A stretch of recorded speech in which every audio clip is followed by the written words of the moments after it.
على عباده الذين اصطفى أما بعد أعوذ بالله من الشيطان الرجيم بسم الله الرحمن الرحيم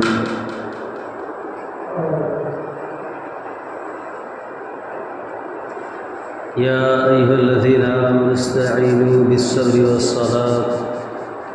إن الله مع الصابرين ولا تقولوا لمن يقتل في سبيل الله أموات بل أحياء ولكن لا تشعرون صدق الله العظيم قال النبي صلى الله عليه وسلم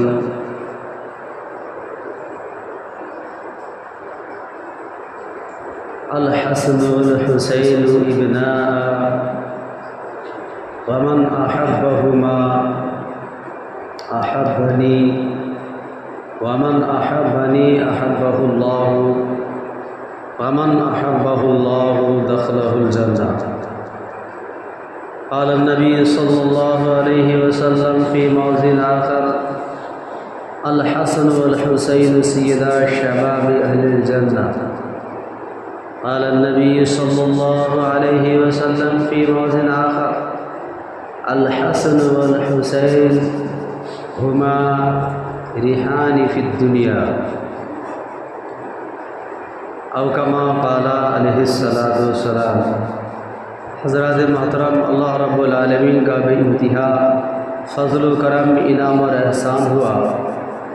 کہ اللہ تبارک و تعالیٰ نے ہمیں اور آپ کو نماز جمعہ کے لیے بہر سے بہر حاضر ہونے کی توفیق دی۔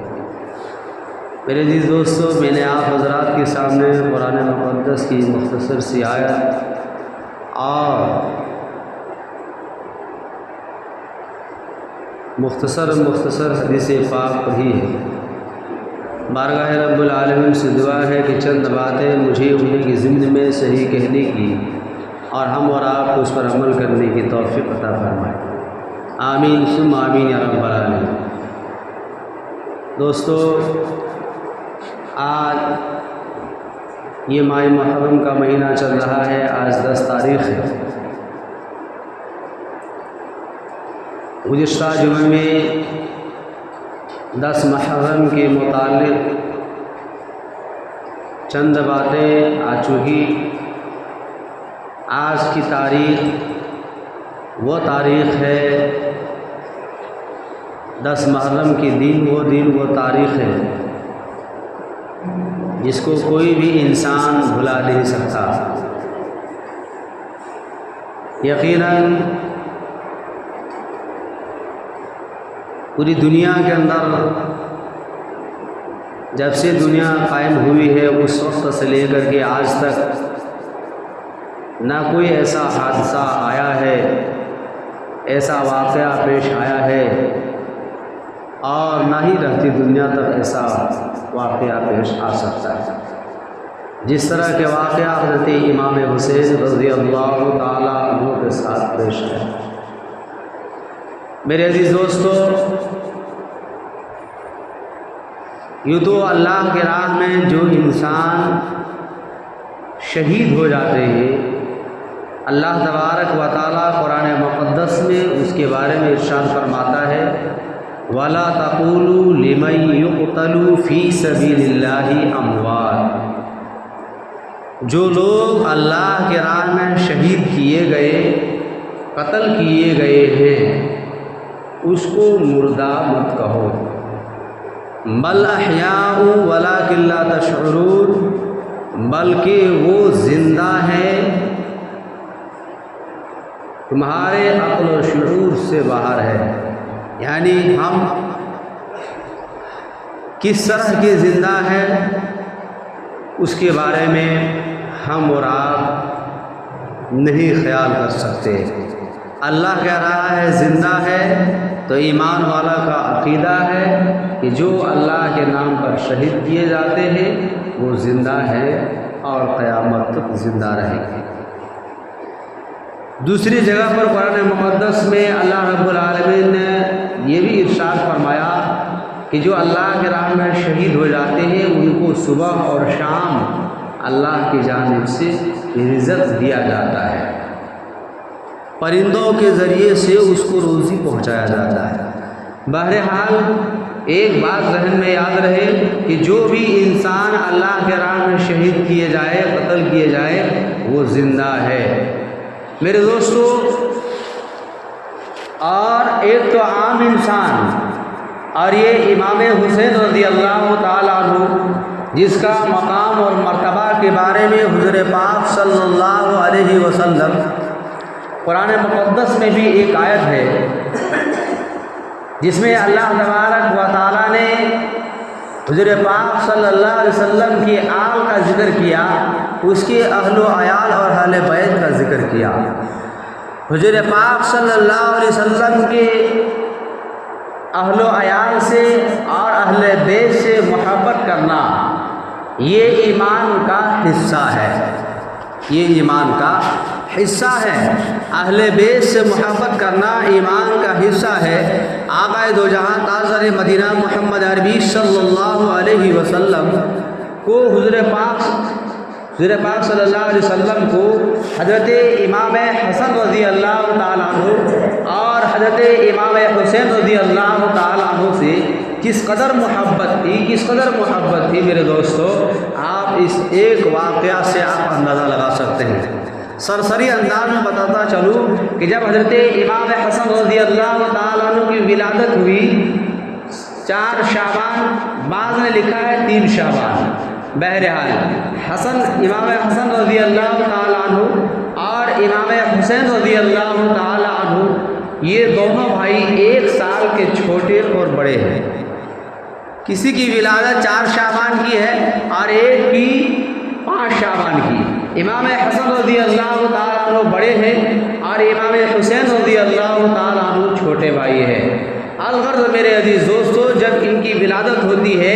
آقا دو جہاں تاجدار مدینہ محمد عربی صلی اللہ علیہ وسلم حضرت فاطمہ رضی اللہ تعالیٰ عنہ کے گھر پر تشریف لاتے ہیں اور عرض کرتی ہے، حضرت پاک صلی اللہ علیہ وسلم عرض کرتے ہیں کہ اے فاطمہ رضی اللہ عنہ، میرے بیٹوں کو لاؤ، میرے سامنے پیش کیا جائے۔ حضرت پاک صلی اللہ علیہ وسلم کی گود مبارک میں جب حضرت امام حسین رضی اللہ تعالیٰ عنہ کو پیش کیا گیا، آقا دو جہاں تاجدار مدینہ محمد عربی صلی اللہ علیہ وسلم نے زبان رسالت سے اذان پڑھی۔ کسی تاریخ کی کتاب میں یہ بات نہیں ملتی ہے کہ آپ صلی اللہ علیہ وسلم نے اذان پڑھی ہے، لیکن یہ بات ضرور ملتی ہے کہ حضرت پاک صلی اللہ علیہ وسلم نے حضرت امام حسن رضی اللہ تعالیٰ عنہ اور امام حسین رضی اللہ تعالیٰ عنہ کے کان میں اذان پڑھی ہے۔ آپ صلی اللہ علیہ وسلم نے اذان پڑھی اور اذان پڑھنے کے بعد حضرت پاک صلی اللہ علیہ وسلم نے کھجور منگائے اور کھجور منگا کر کے کھجور کو حضرت پاک صلی اللہ علیہ وسلم نے چبائے اور چبانے کے بعد بہت باریک کی اور اس کو باریک کر کر کے حضرت امام حسین رضی اللہ تعالیٰ عنہ کے تلوے میں لگایا۔ جس طرح جب کسی بھی بچے کے منہ میں میٹھی چیز لگانے سے وہ جو ہے زبان چلانے لگتے ہیں، چاٹنے لگتے ہیں، اسی طرح تلوے کو جو ہے چاٹنے لگے، اس کو کہتے ہیں تحنیک۔ اور یہ اکابرین کا طریقہ رہا ہے کہ جب کسی کی یہاں بچہ پیدا ہو، لڑکی ہو یا لڑکا، تو جو آپ کی نظر میں بہتر ہو، جو نیک اور پرہیزگار ہو، اس سے بچوں کی تحنیک کرائی جائے۔ تحنیک کرانے کے بعد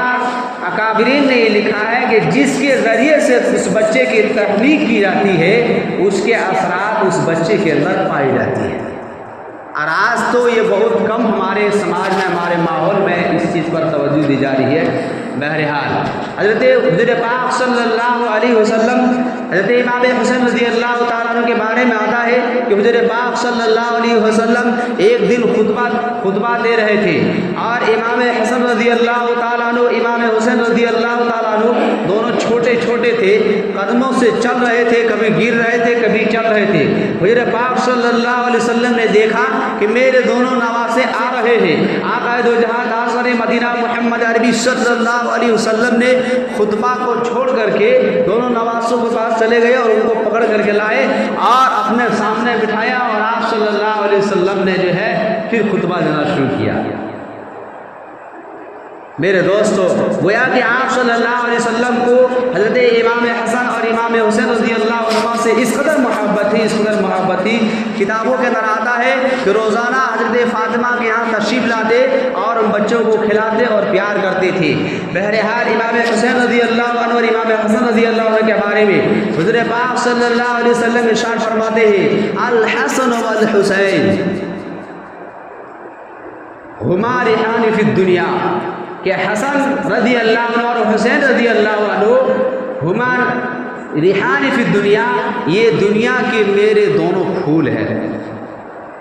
ریحان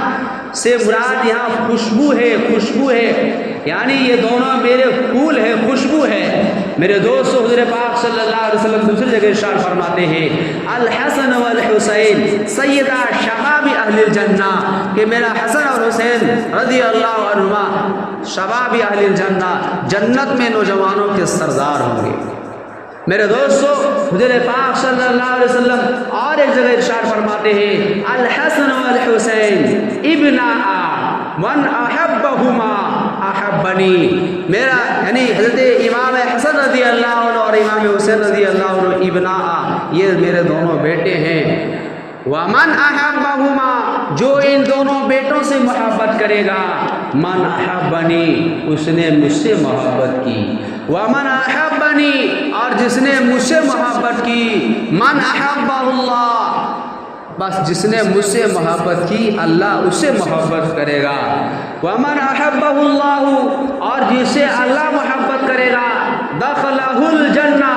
اللہ تبارک و تعالی اس کو جنت میں داخل فرمائے گا۔ آپ صلی اللہ علیہ وسلم کی حدیث یہ ہے کہ آپ صلی اللہ علیہ وسلم ارشاد فرماتے ہیں جس نے میرے دونوں بیٹے حضرت امام حسن رضی اللہ عنہ امام حسین رضی اللہ عنہ سے محبت کی اس نے مجھ سے محبت کی، اور جس نے مجھ سے محبت کی اس نے اللہ سے محبت کی، اور جس نے مجھ سے محبت کی اس نے گویا کہ اللہ سے محبت کی، اور اللہ اس سے محبت کرے گا، اور جو اللہ سے محبت کرے گا اللہ تبارک و تعالیٰ اس کو جنت میں داخلہ فرمائے گا۔ میرے عزیز دوستو، تو گویا کہ امام حسن رضی اللہ عنہ اور امام حسین رضی اللہ عنہ سے محبت کرنا ایمان کا حصہ ہے، اور یہ صحابی رسول ہے۔ صحابی رسول جتنے ہیں ان تمام صحابہ رسول سے محبت کرنا ایمان کا حصہ ہے، اور یہ اہل بیت میں سے ہے، اس لیے اس کا مقام اور مرتبہ زیادہ ہے۔ میرے عزیز دوستو، اور اللہ رب العالمین نے یہ جو تاریخ، یہ جو دن حضرت امام حسین رضی اللہ تعالیٰ عنہ کے لیے چنا، یہ اور فضیلت کا باعث ہے امام حسین رضی اللہ تعالیٰ عنہ کے لیے۔ میرے دوستو، تو گویا کہ امام حسین رضی اللہ تعالیٰ عنہ سے محبت یہ ایمان کا حصہ ہے۔ تو امام حسین رضی اللہ تعالیٰ عنہ سے محبت کرنے والا جو ہوگا وہ 5 وقت کا نماز پڑھنے والا ہوگا۔ جو حضرت امام حسین رضی اللہ تعالیٰ عنہ سے محبت کرنے والا ہوگا وہ سچ بولنے والا ہوگا۔ جو حضرت امام حسین رضی اللہ تعالیٰ عنہ سے محبت کرنے والا ہوگا وہ روزے کا رکھنے والا ہوگا۔ جو امام حسین رضی اللہ تعالیٰ عنہ سے محبت کرنے والا ہوگا وہ لڑائیوں سے کوسوں دور رہنے والا ہوگا۔ جو امام حسین رضی اللہ تعالیٰ عنہ سے محبت کرنے والا ہوگا وہ ملت کے لیے اتحاد اور اتفاق کے لیے اپنے عہدے کو قربانی کرنے والا ہوگا۔ جو حضرت امام حسین رضی اللہ تعالیٰ عنہ سے محبت کرنے والا ہوگا وہ اتحاد اور ملت کو برقرار رکھنے والا ہوگا۔ جو حضرت امام حسین رضی اللہ تعالیٰ عنہ سے محبت کرنے والا ہوگا وہ بڑوں کی تعظیم، اس کی خدمت، اس کا احترام کرنے والا ہوگا۔ جو حضرت امام حسین رضی اللہ تعالیٰ عنہ سے محبت کرنے والا ہوگا وہ چھوٹوں سے شفقت و محبت کرنے والا ہوگا۔ جو حضرت امام حسین رضی اللہ تعالیٰ عنہ سے محبت کرنے والا ہوگا وہ مدارس سے، مساجد سے، مراکز سے، خانقاہوں سے، اولیاء کاملین کے اور دیگر مقامات سے بڑے بزرگوں کے اکرام کرنے میں وہ آگے سبقت کرنے والا ہوگا۔ آئیے میں آپ کو بتاتا چلوں، جو حضرت امام حسین رضی اللہ تعالیٰ عنہ سے محبت کرنے والا ہوگا وہ عاجزی اور الہانی اور خوش الہانی انداز میں نرم مزاجی، نرم گوئی سے ساتھ گفتگو کرنے والا ہوگا۔ جو حضرت امام حسین رضی اللہ تعالیٰ عنہ سے محبت کرنے والا ہوگا وہ کسی کو گالی نہیں دے گا بلکہ مٹھاس کے ساتھ بات کرنے والا ہوگا۔ جو حضرت امام حسین رضی اللہ تعالیٰ عنہ سے محبت کرنے والا ہوگا وہ غریبوں کو مدد کرنے والا ہوگا،